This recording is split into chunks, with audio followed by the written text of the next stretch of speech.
እንኳን ወደ ቻናላችን በድጋሚ በሰላም መጣችሁ። እርግዝና የ9 ወር አስደናቂ ጉዞ ነው። ነገር ግን ይህ ጉዞ ያልታሰበበት ምዕራፍ ላይ ሲያበቃስ? በትክክል በ8 ወር ልጅሽን ብትወልጂ ምን ይከሰታል? ይህ ጥያቄ የብዙ ነፍሰ ጡር እናቶች ትልቅ ስጋት ነው።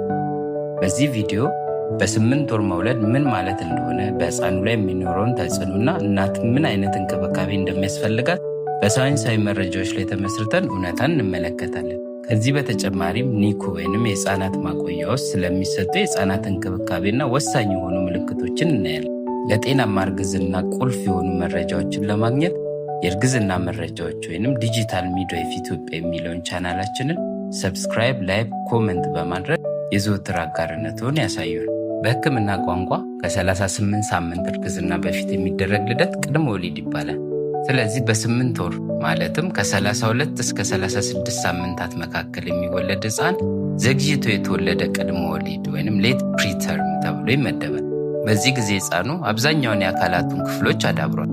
ሆኖም ሙሉ ጤነኛ ለመሆን የሚያስፈልጉትን 2 ወሳኝ ነገሮች በቂ ብስለት ላይ ደርሱ ይችላሉ። እነሱም የሳምባ ሙሉ ብቃትና የሰውነት ሙቀት መጠን የመቆጣጠር ችሎታ ናቸው። በ8 ወር የሚወለዱ ሕፃናት ብዙ ጊዜ ተስፋ ሰጪ ውጤት ቢኖራቸውም የአደጋ ተጋላጭነቱ ዝቅተኛ አይደለም። ዋና ዋናዎቹ 5 ችግሮችን እንመልከት። አንደኛ፣ ያተነፋፈስ ችግር። ሳምባ ሙሉ በሙሉ ስላልበሰለ የሰርፋክታንት ፈሳሽ እጥረት ሕፃኑን ለመተንፈስ እንዲቸገር ያደርጓል።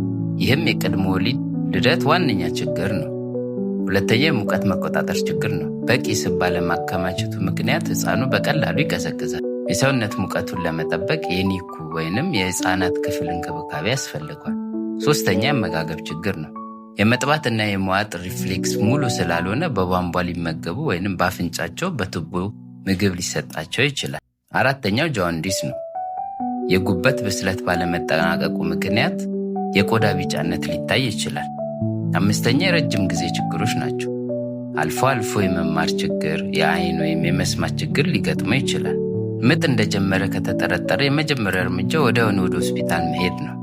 ዶክተሮች ሕፃኑን ለመርዳት 3 ወሳኝ ነገሮችን ያደርጋሉ። አንደኛ፣ ምጡን ማቆም። ምጡን የሚያዘገዩ መድኃኒቶችን እንደ ቶኮላይስ የምንላቸው ይሰጣታል።